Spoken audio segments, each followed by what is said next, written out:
Ladies and gentlemen, we present The Big Business Lark by Laurie Wyman and starring Jimmy Edwards, Frank Thornton, and Gwen Terrell.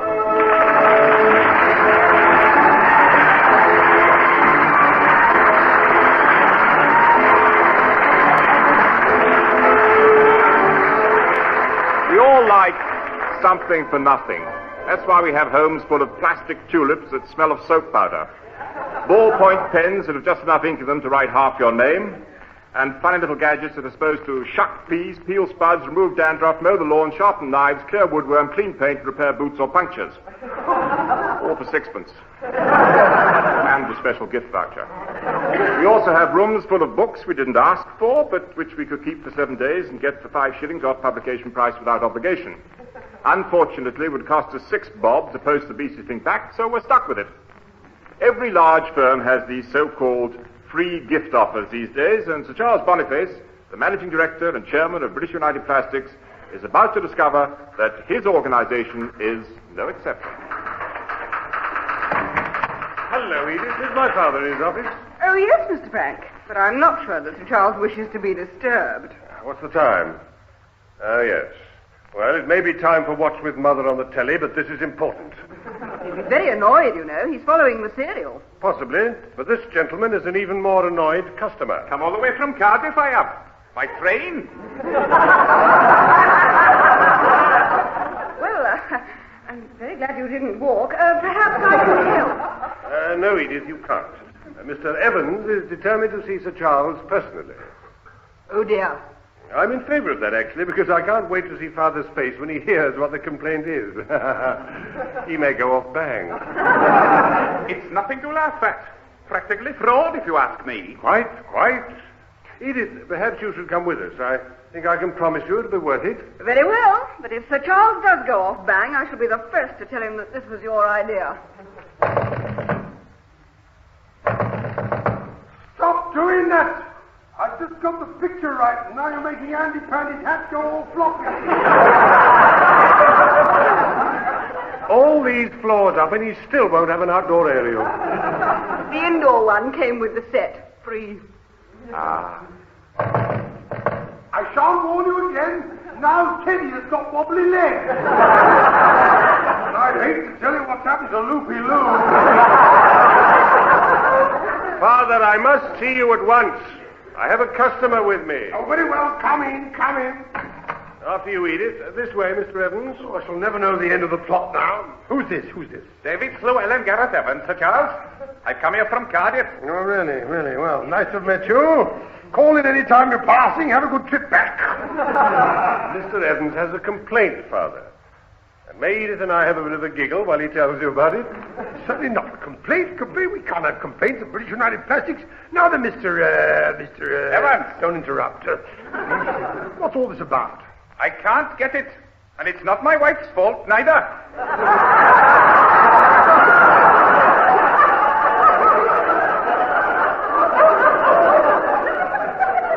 Are you sure you've come to the right place? Well, the chap in the shop said she must have had it, but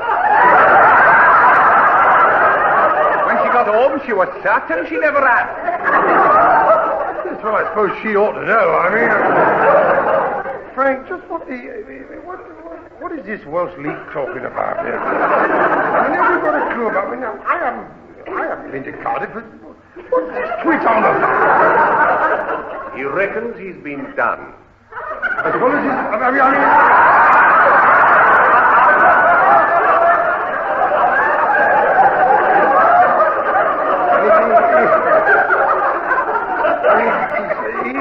In what way? I saw your advert on the telly.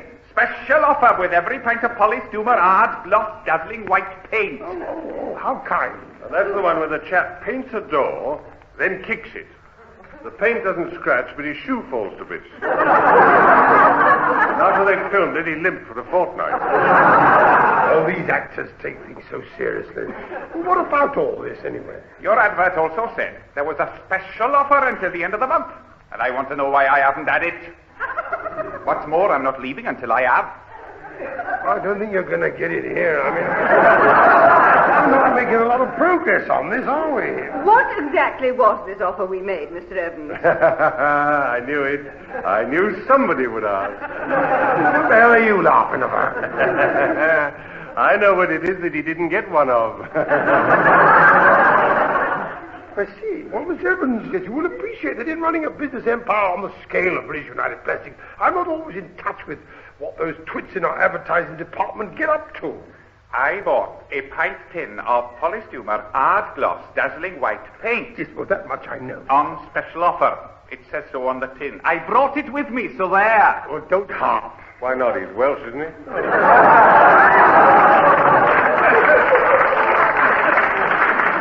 You keep out of this. Mr. Evans, valued customer. About this special offer, what the hell was it you didn't get one of? Here it comes. Plastic toothbrush mug shaped like Donald Duck. Well, he's got to be joking. I mean, all the blast away from Cardiff for a toothbrush mug shaped like Donald Duck. It also floats if you drop it in the wash basin. I know a lot of things that float if you drop them in the water. I don't care if it has polished humour written on it. The ducks have feathers, that's it. A bargain is a bargain. I want my duck mug now. Oh, for crying out loud. Frank, give him one.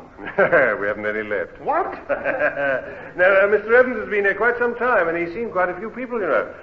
We've all tried to find one for him, but there just isn't a duck mug anywhere. But I haven't even got one yet. You haven't bought a tin of polished humour, hard gloss, dazzling white paint. Oh, don't quibble. I mean, managing director and chairman, but no duck mug. Frankly, I shouldn't have thought you'd have wanted one. Frankly, I should think I'd loathe one, but it's the principle of the thing. I mean, it means two of us are duck mugless now. Whose daft idea was this in the first place? Well, it was something poor old Mr. Coggins started, I believe. Oh, it would be. Fetch the stupid old idiot, Edith. Well, I will if you insist, Sir Charles, but it may take me a little time.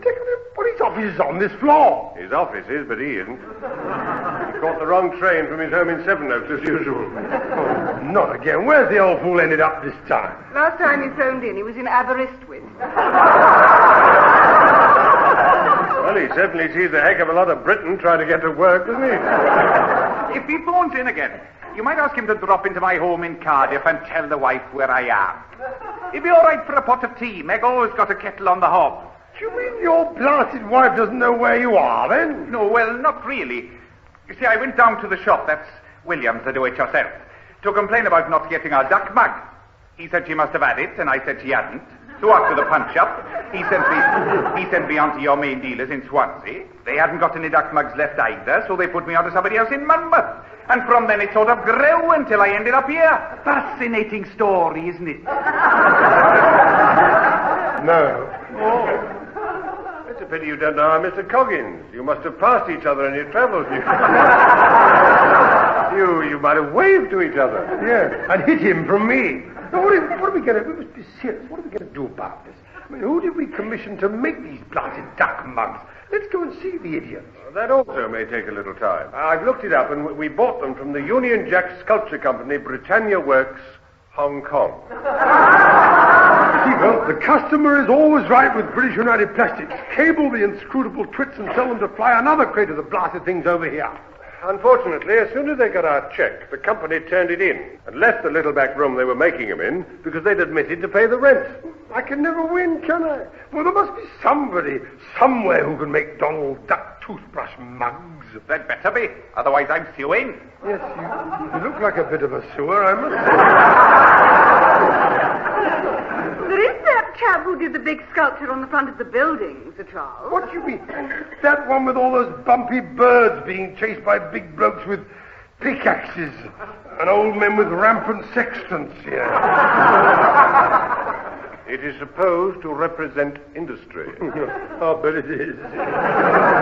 But we can't ask a sculptor like that to knock out a couple of dozen Donald Duck toothbrush mugs. Well, if this idiot's going to sue us, we can. And where does this artistic clock live? He has a studio in Chelsea, sir. Oh, yes, that was a stone bonker, certainly, that was. Well, get Hoskins right to the front with the rolls. You wait here, Mr. Evans. Don't bother me with unimportant details. You stay here, and my son and I will see what we can do about this. I had a feeling I was going to be involved. Glad you're not disappointed.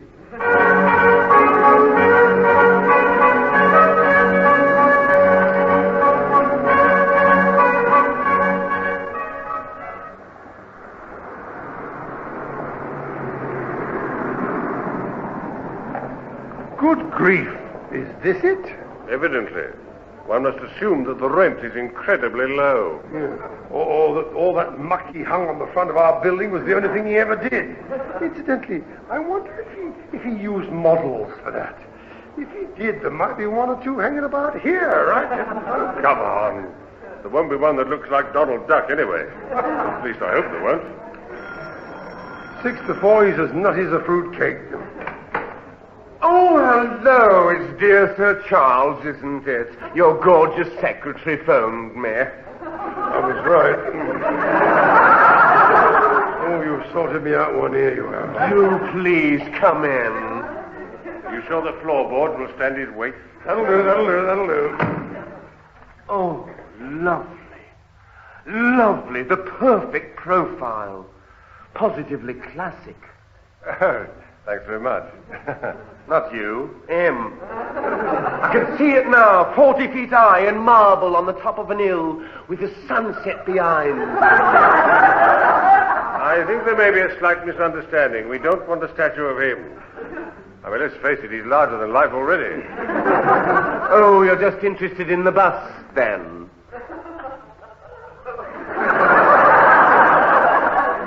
Not practically, no. But if ever I do join in this conversation, I'm going to be rather rude. What are you interested in, Mr. Oh, the name's Claude, actually. That was never in doubt, no. What we are interested in is whether you could bring us up to make... We rather urgently need him. That is... you tell him, Frank. Yeah, I thought it would be me eventually. Tell me, Claude, how do you feel about making us one or two toothbrush mugs that look like Donald Duck? It's a joke.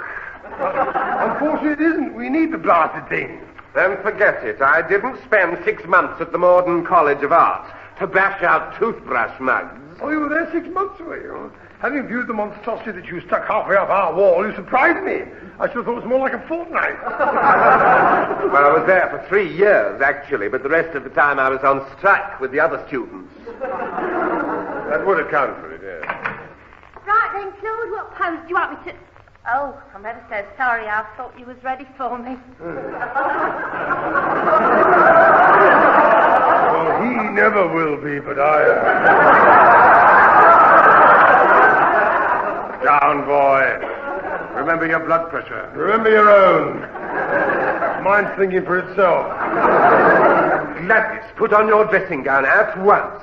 Pardon? He didn't say a word. Oh, well, shall we carry on then? By all means. You must forgive my father, madam. What for? Nothing so far, but give me time. You know, if we'd been giving away toothbrush mugs shaped like her, I'd have bought a tin of polished tuber paint. On second thought, I'd have bought gallons of it. Wouldn't we all? I've never seen a better finish. Gladys, for the last time, put your dressing gown on. Sorry, I was forgetting. So was I, but you've reminded me. I would ask you to remember that Gladys is a model. Oh, is she? Then take from me the scale is full size. Now then, my dear, I have a number of important connections in the art world, you know. I know Van Gogh terribly well. And also, I'm a very rich man. A little place I know where we could have a candlelit dinner while we discussed your... Here we go. Lautrec is on the Toulouse again. Just one more cut like that and I'll cut you down to size. Do you think we could forget Gladys for a minute and get back to duck mugs? Oh, well, if you insist. In a nutshell, it's a question of whether... Claude. That's so kind, yes. Whether or not Claude is prepared to make these dreadful Donald Duck mugs in order to save us from being done rotten by Evans the Yak Box. I don't see how we can get done rotten. It's hardly our fault that his blasted shop has run out of duck mugs. I'm not so sure. Under the Misrepresentation Sale of Goods Act, it is an offence to supply goods that are not exactly as advertised. Yes, but the paint is exactly what we say it is. The tin also says that he will receive a Donald Duck toothbrush mug, and up to now he hasn't. I'm no lawyer, but I reckon that Evans, the non-stop chat, has got a case. Oh, Lord, that settles it. Claude, get sculpting. I am terribly sorry, Sir Charles, but it really isn't my kind of work. Well, if you want to bung up another ghastly monstrosity on the back of our building like the one you bunged up on the front, it is. Oh, well, that is different. If he depicted industry on the front, what's he going to depict on the back? Bone-flipping idleness? Who cares as long as Gladys is in it? If she doesn't bring in some passing trade, nothing will. Especially if she's portrayed the way she is at the... Gladys, for pity's sake, will you put on your dreadful dressing gown? Pardon me for breathing, I'm sure. Possibly. Not quite so heavily. I'm not as young as I was, so the excitement isn't good for me. Do you have birds like her around all the time, do you? Hardly. I merely happen to be sculpting a rather better Venus de Milo than the original bloke did, that's all. Oh, unmodest with it. Well, do you think you could stop being a genius long enough to make us a few duck mugs? Just for me. Oh, well, if you put it like that, all right, then. What do you want them in, marble? Oh, not flaming likely. Plaster of Paris will do unless there's something cheaper. And we want them by yesterday. Don't worry. I shall spend as little time on the beastly things as I can. So excuse me. Claude Shinjanocapple, the well-known sculptor speaking. Blimey. With a name like that, you'd think he'd have a gold telephone, wouldn't you? Yeah, but after this week, you'll be able to say he's the well-known sculptor and duck mug maker to the nobility. Do you mind? I'm trying to answer the phone. Oh, no, sorry about that. Is who where? Oh, yes, he is. Just a tick. It's your secretary for you. Oh, is it really? Thank you so much, Claude. Hello, Sir Charles Boniface here. It's Edith speaking, Sir Charles. Will you be coming back to the office? Of course not. I'm going to the south of France for 3 months or so, then for a 6-month cruise in the blasted Baltic. If I'm not too bored, I may spend another year or so cheering up my huskies at the North Pole. Of course I'm coming back to the blasted office, you ninny. I meant fairly soon, actually. Well, we're leaving now. Why? Well, something's cropped up, Sir Charles, that you should attend to. It has here as well. Gladys, for the last time, will you put that wretched dressing gown on? Loudmouth. I beg your pardon? Not you, you clown. Now, what's fallen to bits and stuff? Well, I don't think I'd better discuss it over the phone, Sir Charles. It'll keep until you get back. Oh, incidentally, old Mr. Coggins phoned in from Luton this time. Luton? Well, I suppose the daft old fool is getting nearer. Oh, yes. He said he found the hovercraft trip to Calais terribly exciting. You know, he ought to have a luggage label with our address on it tied as lapel, and he ought to be put in charge of the guard every morning. Back in 10 minutes, Edith.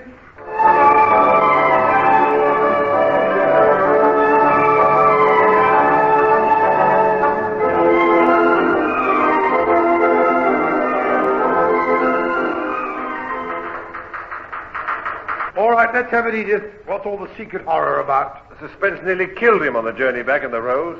He stubbed out a cigar on Hoskins' ear twice. Don't exaggerate. I only flicked hot ash in it. In any case, it was entirely Hoskins' fault. Well, how do you make that out? Well, he shouldn't have ears that look like ashtrays. I mean, Edith, what is all the fuss about? It's Mr. Benson, sir. He wants to see you. He's waiting in your office. Do you mean to tell me that you started all this blasted panic just because one of the directors wants to chat me up? Oh, it's more what he wants to chat you up about, sir. Hello, it's a good one. It's not bad.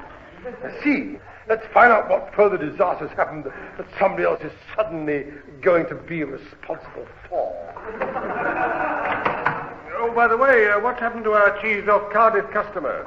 Oh, I sent him down to the canteen, sir, for the 8th time. He phoned his wife to tell her where he was. I bet that went well. He did, actually. She hadn't missed him. Oh, do come in, Frank. Benson is sitting in a drop. Sorry. Hello, Mr. Benson. How's the Overseas Trade Department? Worried, Mr. Frank, worried. There's been a severe accountancy problem which has had me working night and day to solve. However, I finally tracked it down. Well, what the hell went wrong? My department's accounts were suddenly £5,000 short. I don't know. Somebody been bashing the stamped-in money? It was no laughing matter, Mr. Frank. As you know, it's my department's job to sell our products abroad. Now, there's a surprise. Of course it blasted well is. Now, what about it? Well, I was merely trying to point out, Sir Charles, that my department is supposed to sell things to foreign parts and not buy them. I would therefore like to know why I've been stuck with paying a bill for £5,000 to the Union Jack Sculpture Company, Britannia Works, Hong Kong. Well, that's got nothing to do with your department. I mean, it should have come out of the advertising and promotion of sales department. Still, that's all you can expect. That Coggins in charge, I suppose. You can see what he's done, can't you? Hong Kong isn't in England, so he's passed the account on to the Overseas Trade Department. The only thing that baffles me is how the old twit knew that Hong Kong isn't in England. Well, of course, in his efforts to get to the office, he's seen most of England. I suppose he just couldn't remember passing a British rail station called Hong Kong. Excuse me for butting in, because I'd hate to be a nuisance. Oh, yes, take it from me, Mr. Evans. You are. What is it? Well, I just wondered if there was any more news about my duck mug. Everything is under control, Mr. Evans. We're having one made specially. Yes, so whiz off back to Wales, Mr. Evans, and we'll have the blasted thing delivered under armed guard to your ghastly home. Oh, damn, Meggs will be pleased. Yucky all round, I'm sure. Well, is that all, Mr. Benson? Not quite. Naturally, when I found what the £5,000 was for, I passed the account back to Mr. Coggins' department to get an internal credit that will put my books straight. Naturally. Yeah, so that started something else. I had a feeling it might have done. Yes. They said it belonged to Home Sales because it was a free gift offer to sell polystumer, hard gloss, dazzling white paint. Home Sales have agreed to debit their accounts with the £5,000, but that's presented them with a bit of a problem. Who the blazes had the damn stupid idea of giving away free gifts of polystumer paint in the first place? That clot, whoever thought of that, should be shot. Quote from the minutes of the board meeting about 6 months ago. Sir Charles Boniface proposes that in order to increase sales, the company should give away... All right. Don't shoot a sitting duck just because he's been a mug.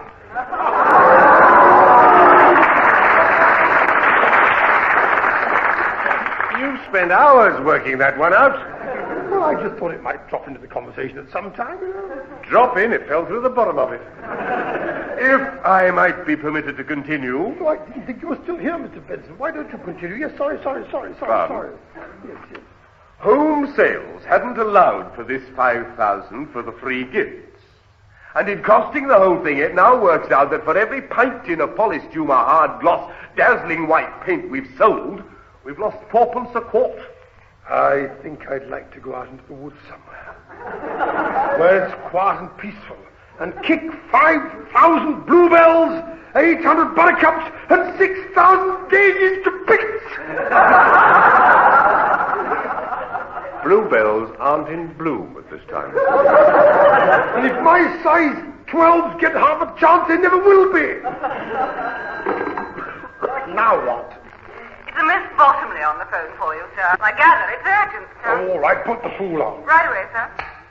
Hello, it's Charles Boniface here. Hello, gorgeous. It's me. You forgot to tell me where we was going for this here candlelit dinner. I beg your pardon. Will you remember? I'm Gladys. Clothes model. Oh, the one without the dressing gown and with the big... How nice of you to call. I can be ready any time you like. Claude's finished with me now. He's abandoned the Venus de what's it. He's decided to do Adam in bronze instead. That doesn't surprise me in the least. So where we're going for this nosh then? What a pretty turn of phrase. Hang on a minute. Right on, Mr. Benson. Thank you, Frank. If there's nothing else, I'll see you later in the week. This is an urgent personal matter. Close the door on your way out, would you? Mr. Benson? Yes, Mr. Frank? I think we just left. Come on. Wacko. Now then, Gladys, my dear. What I had in mind was this. No, perhaps I'd better not rush my fences. How would it be if the Rolls picked you up about...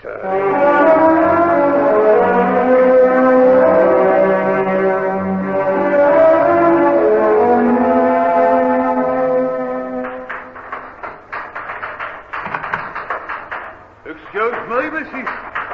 Where do you want it? I beg your pardon? Well, it's for him, isn't it? And I brought it up in the lift, haven't I? But I don't know where you want it, do I? So I'm asking, aren't I?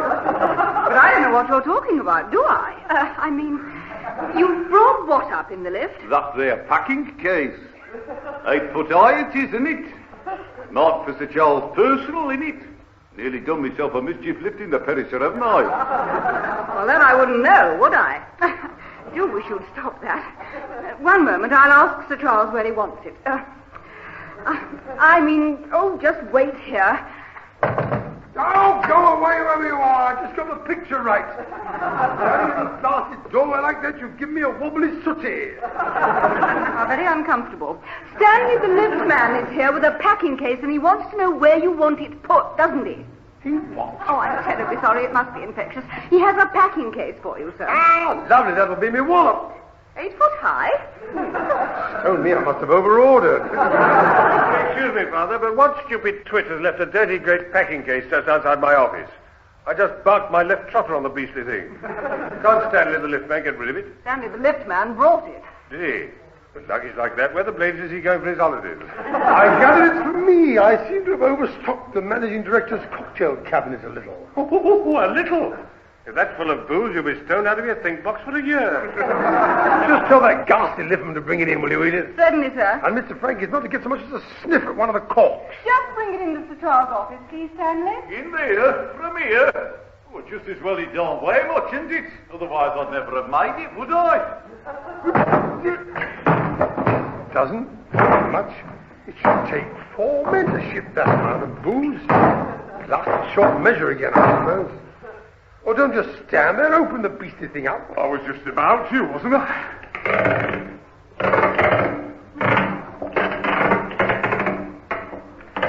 I wonder why it is that they always ask a question every time they answer one. I don't know, do I? Oh, shut up. Well done, that man. Now, let's see what booze we've... Ah! It's a mirage! It's got to be a mirage! Can anybody else see what I can see? Yes, I can. Edith, come over here and have a butcher's. Now tell me, who else do you know who is the proud possessor of a 7-foot-high Donald Duck toothbrush mug? Send it back, it's got to go! Blasted idiot just isn't used to working on anything that can't be hung halfway up a blasted wall. Is there about another 10 more crates like this downstairs, sir? I can only get one in the lift at a time. Look out, Bluebell's buttercups and daisies. He's on his way. Sir Charles Boniface's crate. Office. Oh, one moment, please. It's a Mrs. Meg Evans for you, sir. Oh, no, still looking for that dreadful husband of hers, I suppose. Hello! Hello, he's not here, madam. We sent him back. Goods. Oh, David Garrett Llewellyn got back a couple of days ago, sir. He thoroughly enjoyed his trip, he did. Saw you at canteen and everything lots of times. Oh, that's rich living for you. What can I do for you, madam? If it's about your blasted duck mug, it'll be on its way to you just as soon as I can borrow a tank transporter to deliver it. No, Bach, there's no need to bother. Williams, the do-it-yourself, was right all the time, see? When I got my shopping bag out again. What do you think I found in the bottom of it?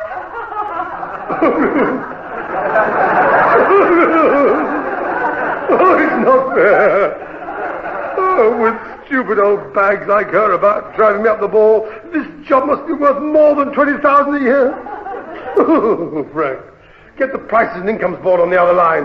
I want a 50% increase in salary, and I'm not taking no for an answer. Charles, personally. Oh, dear. I'm in favor of that, actually, because I can't wait to see Father's face when he hears what the complaint is. He may go off bang. It's nothing to laugh at. Practically fraud, if you ask me. Quite. Edith, perhaps you should come with us. I think I can promise you it'll be worth it. Very well, but if Sir Charles does go off bang, I shall be the first to tell him that this was your idea. Stop doing that! I just got the picture right, and now you're making Andy Pandy's hat go all floppy. All these floors up and he still won't have an outdoor aerial. The indoor one came with the set, free. Ah. I shan't warn you again. Now Teddy has got wobbly legs. And I'd hate to tell you what's happened to Loopy Loo. Father, I must...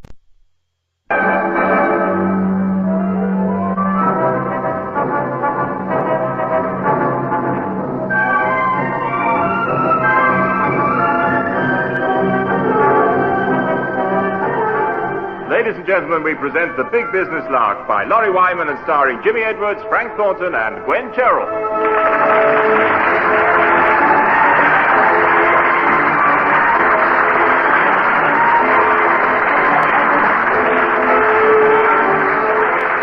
We all like something for nothing.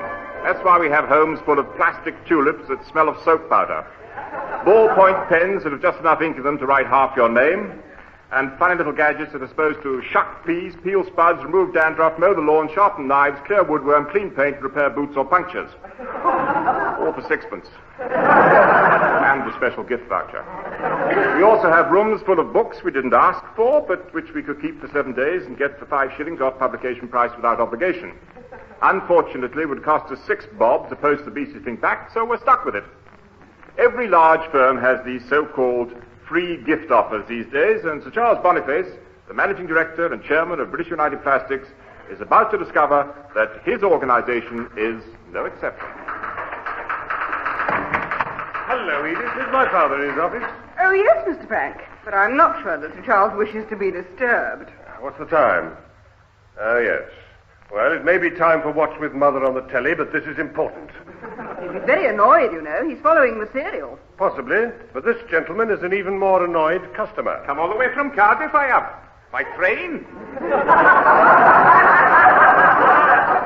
Well, I'm very glad you didn't walk. Perhaps I could help. No, Edith, you can't. Mr. Evans is determined to see... I'll see you at once. I have a customer with me. Oh, very well. Come in, come in. After you, Edith. This way, Mr. Evans. Oh, I shall never know the end of the plot now. Who's this? Who's this? David Slewell and Gareth Evans, Sir Charles. I've come here from Cardiff. Oh, really, really. Well, nice to have met you. Call in any time you're passing. Have a good trip back. Mr. Evans has a complaint, Father. And may Edith and I have a bit of a giggle while he tells you about it? Certainly not a complaint. We can't have complaints of British United Plastics. Now then, Mr. Evans. Don't interrupt. What's all this about? I can't get it. And it's not my wife's fault, neither.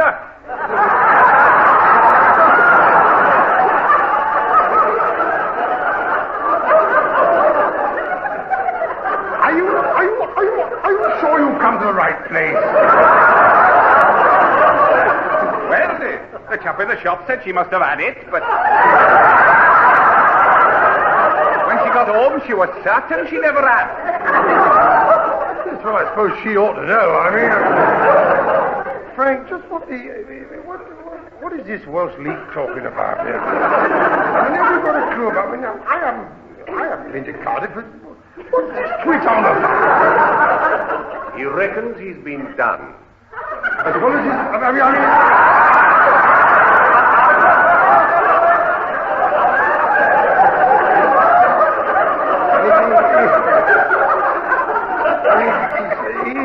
In what way? I saw your advert on the telly. Special offer with every pint of polished Doomer hard, gloss, dazzling white paint. Oh, how kind. And that's the one where the chap paints a door, then kicks it. The paint doesn't scratch, but his shoe falls to bits. After they filmed it, he limped for a fortnight. All these actors take